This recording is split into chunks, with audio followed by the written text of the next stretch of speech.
आज मैं पहली बार रिएक्शन वीडियो एक लेकर के हाजिर आया हूँ। क्योंकि मैं झारखंड से बिलोंग करता हूँ, मैं झारखंड का रहने वाला हूँ और झारखंड का एक बहुत बड़ा नाम जिसे लोग शिबू सोरेन के नाम से जानते थे, उनका निधन हो गया। ये अभी खबर ताज़ा हर जगह भी ये खबर पहुँच चुकी होगी।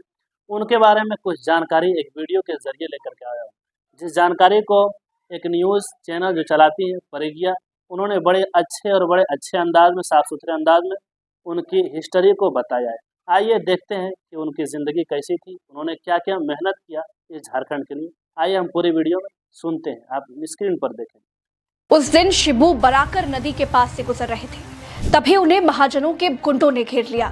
बारिश का सीजन था, बराकर नदी अपने उफान पर थी। शिबू समझ गए कि अब उनका बचना मुश्किल है। उन्होंने आओ देखा न ताओ अपनी रफ्तार बढ़ाई और बाइक समेत नदी में छलांग लगा दी। सभी को लगा कि शिबू सोरेन मर गए, लेकिन थोड़ी देर के बाद जो हुआ उसे लोगों ने दैवीय चमत्कार मान लिया। नमस्कार, आज कहानी आदिवासी समाज के भगवान, आदिवासी समाज के मसीहा कल्पना सोरेन के ससुर हेमंत सोरेन के पिता शिबू सोरेन की। शिबू सोरेन झारखंड के महाजनों के लिए काल थे। फिर कैसे एक अपर कास्ट जीएम ने उनको आदिवासियों का मसीहा घोषित कर दिया? कैसे हुई थी छोटे से शिबू सोरेन के पिता की हत्या? कैसे जान बचाने के लिए पुल से नदी में बाइक समेत छलांग लगा दी? कैसे तीर धनुष लेकर महाजनों पर वो टूट पड़ते थे? किस जिद में शिबू सोरेन ने बना दिया झारखंड नाम का नया राज्य? कैसे केवल 10 महीने में 3 बार मुख्यमंत्री बन गए? मनमोहन सिंह ने शिबू सोरेन से क्यों सरेंडर करने को कह दिया था? कैसे शिबू सोरेन आदिवासियों के लिए मसीहा बन गए? दोस्तों, गोदी मीडिया के सहारे खुद को डंका पति घोषित करा लेना बड़ा आसान है, लेकिन असली हीरो से मिलना है तो मेरे साथ इस कहानी में आगे चलिए। यकीन मानिए, आप रोमांच से भर जाएंगे। आपके भीतर भी कुछ करने का, समाज के किसी तरह से काम आने का जुनून हिलोरे मारने लगेगा। खासकर वो लोग शिबू सोरेन की कहानी को जरूर सुन लें जो जीवन में कुछ करना चाहते हैं। ये कहानी धरती पर बोझ बन चुके लोगों के लिए तो बिल्कुल नहीं है। वो इसे देखकर अपना समय कतई बर्बाद न करें। दोस्तों, शिबू सोरेन का जन्म 11 जनवरी 1944 को गोला प्रखंड के नेमरा गांव में हुआ था। तब झारखंड बिहार से अलग नहीं हुआ करता था। नेमरा बिहार के हजारीबाग जिले में आता था। 4 भाई बहनों में शिबू दूसरे नंबर पर आते थे। उनके पिता सोबरन सोरेन गांधीवादी टीचर थे। शिबू सोरेन के बचपन में 2 नाम थे, एक शिवलाल और दूसरा शिवचरण। क्योंकि शिबू सोरेन के दादा चरण मांझी रामगढ़ राजा के टैक्स तहसीलदार थे, इसीलिए परिवार आर्थिक तौर पर संपन्न था। हाई स्कूल में शिबू को हॉस्टल वाले स्कूल में डाल दिया गया। उन दिनों जाड़ा बहुत ज्यादा होने लगा था। 27 नवंबर की तारीख थी, 1957 का साल था। हॉस्टल में शिबू सोरेन को एक खबर मिलती है कि उनके पिता की हत्या कर दी गई है। महाजनों की सूदखोरी के खिलाफ उनके पिता आदिवासियों को जागरूक किया करते थे, इसी कारण उनके पिता को मार दिया गया। यही वो समय था जिसने शिबू सोरेन की जिंदगी 360 डिग्री पलट कर रख दी थी। सरकारी नौकरी में जाने वाला लड़का झारखंड का भाग्य विधाता बन गया। ये वो दौर था जब गोला और इसके आसपास के क्षेत्रों में सूदखोरों का बहुत आतंक था।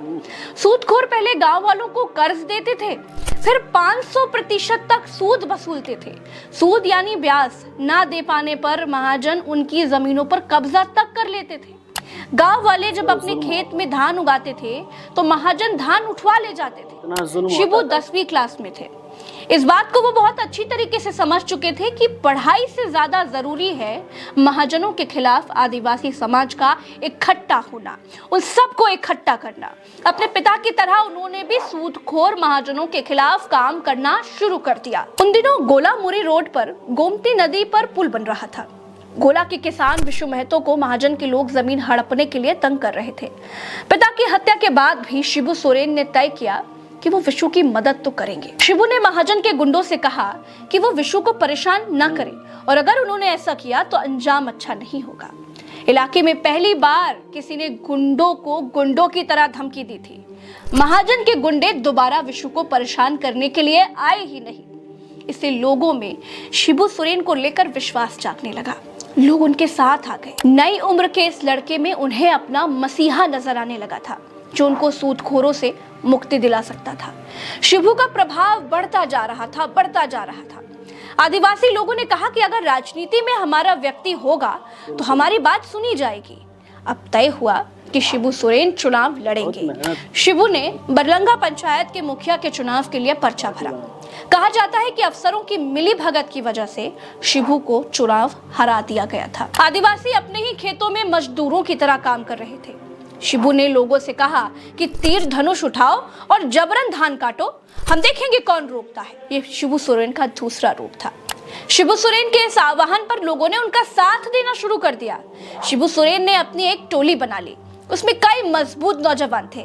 इन्हीं समर्थकों के बूते पर धान काटो अभियान शुरू कर दिया गया। बरलंगा पंचायत में जिन महाजनों ने आदिवासियों की जमीन को हड़प लिया था और वहां खेती कर रहे थे, शिबू उनके खेत से जबरन धान काट लिया करते थे। जिस खेत में धान काटना होता था उसके चारों ओर तीर धनुष लेकर शिबू सोरेन के साथी तैयार होते थे और महिलाएं धान काटती थी। इस फसल को गांव वालों के बीच में बांट दिया जाता था। इससे शिबू सोरेन की लोकप्रियता और बढ़ने लग गई। लोगों को उन पे विश्वास होने लग गया। लोग उन्हें अपना हीरो समझने लगे। 1970 का दशक था। सूदखोरों के खिलाफ आंदोलन चलाकर शिबू सोरेन बहुत चर्चित हुए, लेकिन महाजनों को अपना दुश्मन बना लिए। शिबू को रास्ते से हटाने के लिए महाजनों ने भाड़े के लोग जुटाए। उन दिनों आदिवासियों को जागरूक करने के लिए शिबू बाइक से गांव-गांव घूमते थे। शिबू सोरेन की बायोग्राफी दिशोम गुरु में लिखा है कि उस दिन शिबू बराकर नदी के पास से गुजर रहे थे, तभी उन्हें महाजनों के गुंडों ने घेर लिया। बारिश का सीजन था, बराकर नदी अपने उफान पर थी। शिबू समझ गए कि अब बचना मुश्किल है। उन्होंने आओ देखा न ताओ देखा, अपनी बाइक की रफ्तार बढ़ाई और सीधे बाइक समेत नदी में छलांग लगा दी। सभी को लगा कि उनका मरना तय है, लेकिन थोड़ी देर के बाद शिबू तैरते हुए नदी के दूसरे छोर पहुंच गए। लोगों ने इसे दैवीय चमत्कार माना। आदिवासियों ने शिबू को दिशोम गुरु कहना शुरू कर दिया। संथाली में दिशोम गुरु का अर्थ होता है देश का गुरु। इस बीच विनोद बाबू सीपीआई छोड़ चुके थे। वे अब शिबू सोरेन के साथ आ गए थे। वो समझ रहे थे कि आदिवासियों को एक राजनीतिक पार्टी की जरूरत है। ऐसे ही एक दिन 4 फरवरी 1972 को धनबाद में शिबू सोरेन और साथियों ने विनोद बाबू के धनबाद वाले घर पर बैठक की।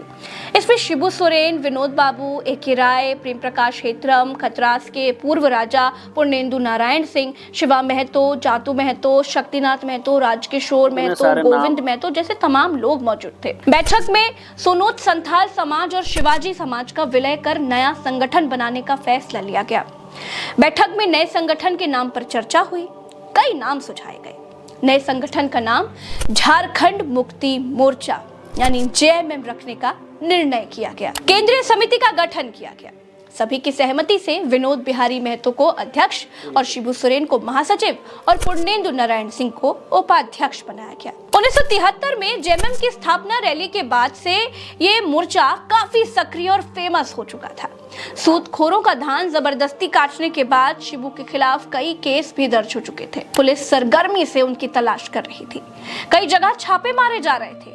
4 फरवरी को जेएमएम का स्थापना दिवस आ रहा था। अध्यक्ष विनोद बिहारी जेल में थे। सबको लगा था कि इतने केसों के कारण शिबू आ नहीं पाएंगे। इसके बावजूद जेएमएम का स्थापना दिवस मनाना तय किया गया। धनबाद में कार्यक्रम स्थल पर भारी भीड़ जमा हो गई। शिबू को गिरफ्तार करने के लिए चप्पे चप्पे पर पुलिस तैनात की गई। थोड़ी देर में पुलिस को चकमा देकर शिबू सोरेन मंच पर प्रकट हुए। हजारों लोग उन्हें घेरे हुए खड़े थे क्योंकि उनका मसीहा सामने था। पुलिस मंच तक पहुंच नहीं पा रही थी। पुलिस को लगा कि भाषण के बाद वो शिबू सोरेन को गिरफ्तार कर लेंगे। पुलिस शिबू को खोजती रही, लेकिन वो भाषण के बाद गायब हो गए। फिर केबी सक्सेना धनबाद के नए उपायुक्त बनकर आए थे। उन्हें शिबू सोरेन को पकड़ने की जिम्मेदारी दी गई थी। शुरुआत में सक्सेना ने शिबू से निपटने के लिए एक सख्त प्लान बनाया। जब उन्हें पता चला कि शिबू आदिवासियों के हित में काम कर रहे हैं, तब उन्होंने शिबू को लेकर अपना नजरिया ही बदल दिया। सक्सेना बेहद निडर व्यक्ति थे। एक बार तो वो किसी तरह से जंगल के भीतर शिबू के ठिकाने तक पहुंच गए। शिबू की सुरक्षा के लिए सैकड़ों आदिवासी तीर कमान लेकर पहरा दे रहे थे। शिबू के पास आकर सक्सेना ने कहा, मैं धनबाद का नया टीसी यानी डीएम हूँ, आपसे मिलने आया हूँ। शिबू ने सक्सेना को अपने पास खाट पर बिठाया। सक्सेना की पूरी आव भगत की गई। केबी सक्सेना ने शिबू सोरेन से कहा, आपको देखकर एक बात पता चली कि आप आदिवासियों के मसीहा हैं, लेकिन आपकी लड़ाई का तरीका गलत है। जंगल में रहकर कब तक लड़ते रहेंगे?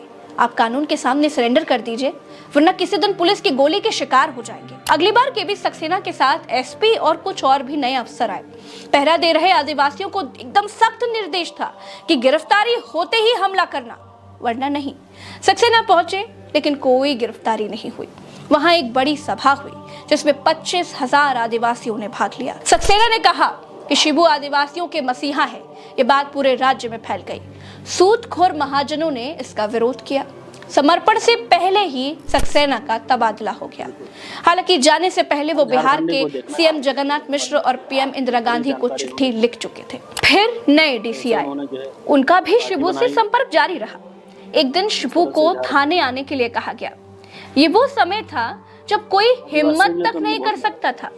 शिबू को बताया गया कि थाने से ही सीएम साहब आपसे बात कर लेंगे, इसके बाद आप पर लगे केसों को हटा दिया जाएगा। बात 1975 की है दोस्तों। एक दिन डीसी यानी डीएम शिबू सोरेन के ठिकानों पर पहुंचे। उन्हें बताया गया कि शिबू को कुछ दिन जेल में जाना पड़ेगा, लेकिन चीजों को ठीक किया जा सके इसके लिए प्रशासन ने समर्थकों को भरोसा दिलाया कि कुछ भी गलत नहीं होगा, धीरे धीरे सारे केस खत्म हो जाएंगे, लेकिन पहले शिबू को जेल जाना पड़ेगा। इस तरह शिबू सोरेन ने सरेंडर किया। कई दिन शिबू और उनके साथी धनबाद जेल में रहे। डीसी खुद उनकी सुविधाओं का ध्यान रख रहे थे। एक दिन शिबू को बोकारो ले जाया गया। वहां शिबू सोरेन और मुख्यमंत्री जगन्नाथ मिश्र की बातचीत हुई। सीएम ने शिबू से कहा कि धीरे धीरे केस हट रहे हैं, आप जमानत के लिए आवेदन कीजिए, प्रशासन विरोध नहीं करेगा, आप जेल से छूट जाएंगे। इसके कुछ दिन के बाद शिबू और उनके साथी जेल से बाहर आ गए। जुलाई 2000 में संसद का मॉनसून सत्र चल रहा था। शिबू सोरेन चाहते थे कि सरकार इसी सेशन में झारखंड बिल सदन में लेकर आए। शिबू ने दबाव बनाने के लिए दिल्ली में एक बड़ी रैली और प्रदर्शन का निर्णय लिया। झारखंड से सैकड़ों लोग और सभी दलों के बड़े बड़े नेता दिल्ली पहुंच गए। 25 जुलाई को शिबू के दिल्ली स्थित आवास से विरोध रैली निकाली गई। रैली जंतर मंतर से होते हुए संसद भवन की तरफ जाने लगी, तो पुलिस और सुरक्षा एजेंसियों ने उसे रोक लिया। जहां रैली को रोका गया, वहीं से धरना शुरू हो गया और शिबू सोरेन ने कहा कि अगर झारखंड बिल नहीं आया तो झारखंड से देश भर में जो कोयला और अन्य खनिज जाता है ना, उसकी सप्लाई भी नहीं होने दी जाएगी। केंद्र की अटल बिहारी सरकार के हाथ पांव फूल गए। दोपहर बाद संसद में झारखंड का बिल गृह मंत्री लालकृष्ण आडवाणी ने पेश किया। झारखंड बिल आते ही ओडिशा के सांसदों ने सबसे पहले विरोध दर्ज कराना शुरू किया, जबकि बीजू जनता दल भी झारखंड मुक्ति मोर्चा की तरह एनडीए का सदस्य था। बीजेडी के सांसदों ने कहा कि सरायकेला खरसावां को ओडिशा को दे दिया जाए। सांसदों को मनाने की कोशिश की गई, लेकिन वो मानने के लिए तैयार ही नहीं थे। अब इधर शिबू सोरेन भी अड़ गए। उन्होंने साफ कह दिया कि अगर आप सरायकेला खरसावां का राग अलापना बंद नहीं करेंगे तो हम भी ओडिशा के मयूरभंज और क्योंझर और सुंदरगढ़ को झारखंड में शामिल करने का मुद्दा उठाएंगे। आखिरकार 2 अगस्त को बिल पारित हुआ और इस तरह झारखंड का जन्म हुआ। दोस्तों, महाजनों के खिलाफ किए गए आंदोलनों के दौरान दर्ज केस लगभग खत्म हो गए थे, लेकिन एक केस 29 साल से गुरुजी का पीछा कर रहा था। जुलाई 2004 में चिरुटी का मामला सामने आया और गुरुजी को फरार घोषित कर दिया गया।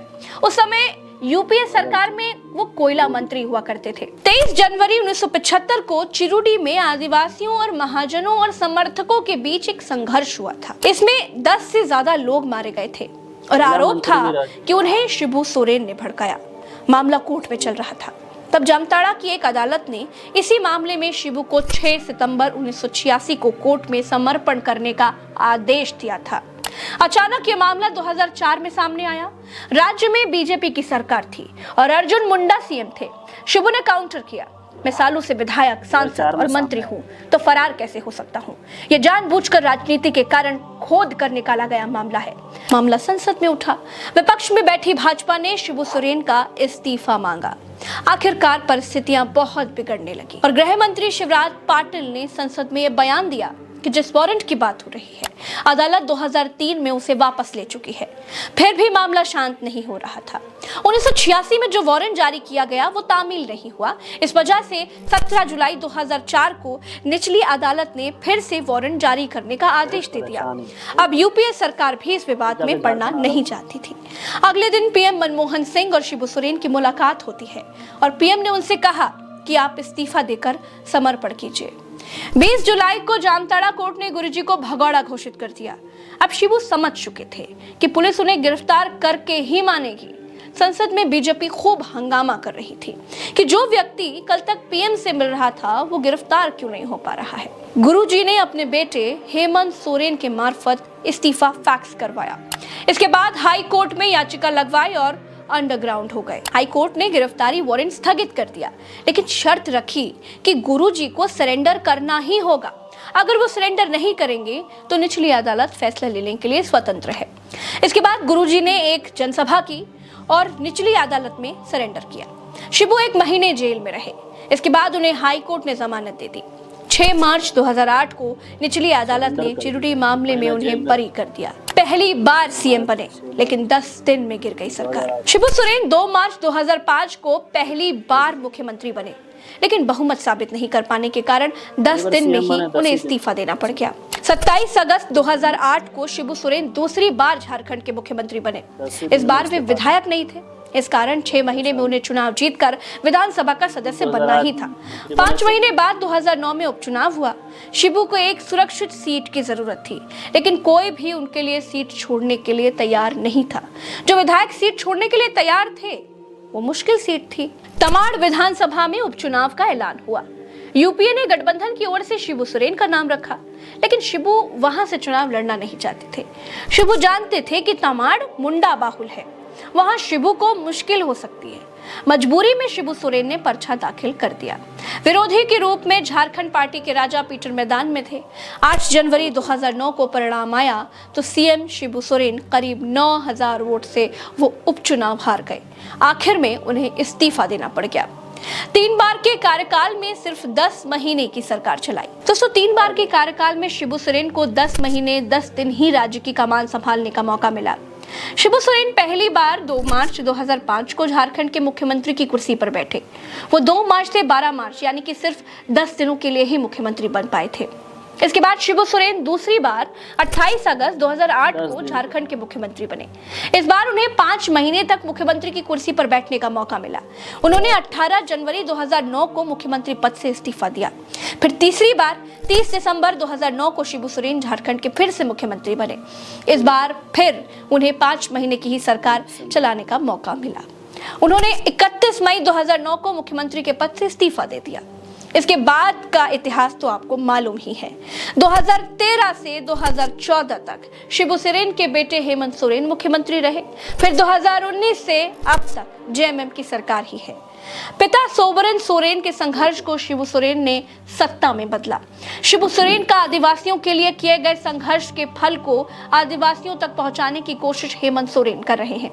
उनकी पत्नी कल्पना सोरेन का आदिवासियों से कनेक्ट और भी ज्यादा है। भारत में ज्यादातर राजसी परिवारों में ये देखा जाता है कि पिता की कमाए हुए पुण्य को बेटे गवा देते हैं, लेकिन शिबू सोरेन ने पिता के संघर्ष को आगे बढ़ाया। अब हेमंत सोरेन अपने पिता शिबू सोरेन के संघर्षों को और आगे ले जा रहे हैं। भले अब महाजनों की जगह कई एजेंसियों ने ले ली हो, लेकिन संघर्ष तो है।